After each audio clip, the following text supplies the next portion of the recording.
Hi, Suzette, the Marriage Warrior. Thank you for joining me on my channel today. Today, we're going to talk about the male's role of leadership, how to encourage him in that, and then what God says about leadership.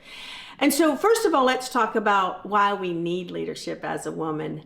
You know, your needs are not going to be met if the husband is not leading you. You're going to feel very dissatisfied, you're going to feel very overburdened, and you're not going to feel supported and secured the way that you want or feel like God wants you to be supported and secured. So a lot of the culture has not taught the men what leadership really is. I mean, our culture, to be fair to the men, has taught them work and provide for your family, and that's what you're supposed to do. And as a result, we have highly stressed men, very underdeveloped, emotional intelligent men, and women that are dissatisfied. And so when the woman is dissatisfied and he's thinking, I'm breaking my back trying to provide for you and you don't feel loved, he doesn't have a clue of why you're feeling that. But if you need some help to learn how to teach him how to lead you better, the first thing you need to do is you need to sit down and talk to him without being critical. And so if a man feels like he's going to be punished or hollered at or sat down and talked to you to like a child, he's going to pull away. And so women get triggered a lot, and we get triggered because we don't want to have to raise a man. We're raising children. We don't want to have to raise a man.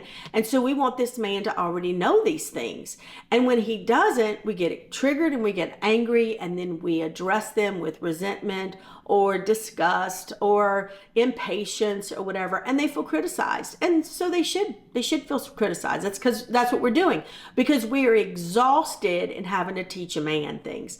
And so if you're in a marriage, especially a young marriage, and you are needing him to lead and he doesn't know what you want in that, then I would encourage you to sit him down at a very calm time in his life. Make sure he's not stressed at work. Make sure he's not trying to get oxytocin through his tunnel vision activities that we talked about last episode. And then make sure that you have the right tone with him to where you can positively reinforce for him what he's doing well that helps you, like for instance, provide, because that's them sacrificing their life to provide for you. And so if you can encourage him and reinforce the thankfulness and gratefulness you have, and you tell him broadly, this is how you affirm a man. You don't just tell him, thank you for working for us. We appreciate you providing every day and you going out and work. No, you tell him, listen, I understand that, you don't get to see the kids all day because you are trying to work for us and be able to bring home money so that we can eat. And you don't get to see me all day. You don't get to relax like I get to relax every day because you provided enough money for me to stay at home. And, the only time you get to relax is when you go fishing on the weekends. And then, I'm griping at you because, you're not home because I need a break from the kids. So if you affirm him in a way that makes him be understood, like he says to himself, she gets it. She gets what I'm doing. That will give room for him to open up and hear what you have to say. The other thing to positively reinforce this particular conversation with him is to tell him you understand y'all are growing together and that, he's not doing anything wrong, that y'all are both trying to grow, and you understand he doesn't know how to do some of these things as well. And then begin to talk to him about provision. So the first role that a man has is provision, and he knows that. It's instinctual for him. But you need to broaden his perspective about provision.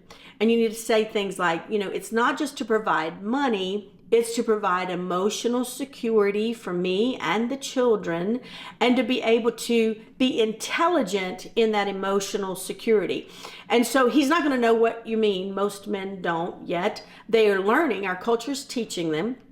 And but as you're trying to explain it to him, just talk about what emotional intelligence is, because he's going to all of a sudden think you think he's dumb if you're like, you need to be more emotionally intelligent. But just explain to him that that's vulnerability, that's expressing his emotions, and then listening to your emotions as a friend. Guys can get it if you just say, I just need you to be a friend, and sometimes just listen to me, because if you don't listen to me, who do I have to talk to?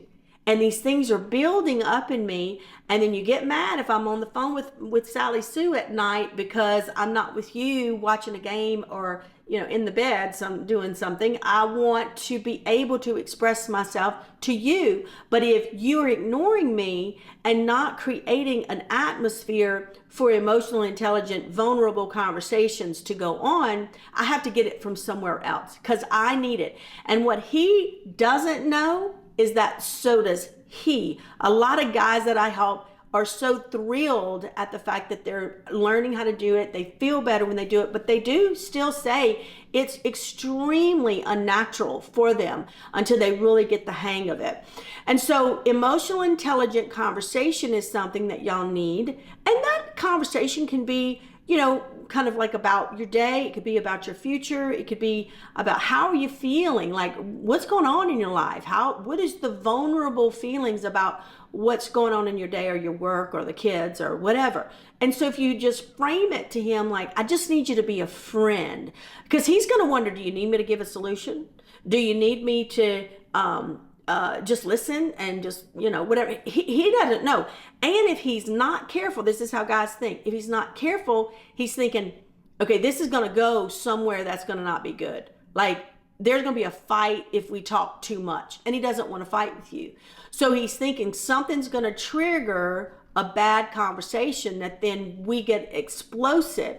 Now, the reason that happens is because there's not been enough community connection between the two of y'all. So when you do have this opportunity to talk and be vulnerable, and all of a sudden you tell him what he's doing bad and what hurt you 10 years ago and whatever, he's already learned that toxicity, and so he stays away from it. So he stays away from the vulnerability. The other thing he'll stay away from vulnerability for is because you will hold it against him. If he comes open to you and tells you something that he's frightened about or hurting about, then what'll happen is you hold it against him in some kind of fight, or you bring it up and say, oh, I told this therapist you were struggling with such and such. He's like, I told you this. I didn't want you to tell the therapist. I didn't want you to tell a friend.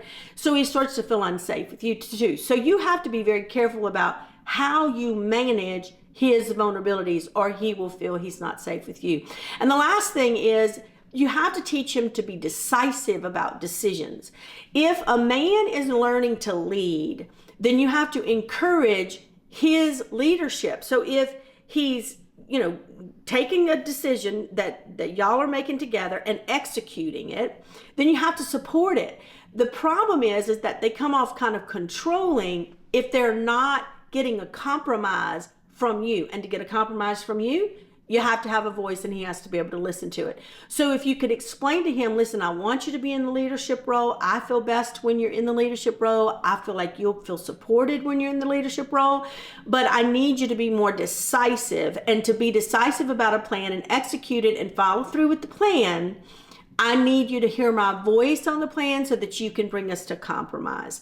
And if you just take these little tips and start working with your spouse in this way, you might see that they're very open because they want to grow as well. Thank you for joining me today. If you like the content and want more, just subscribe.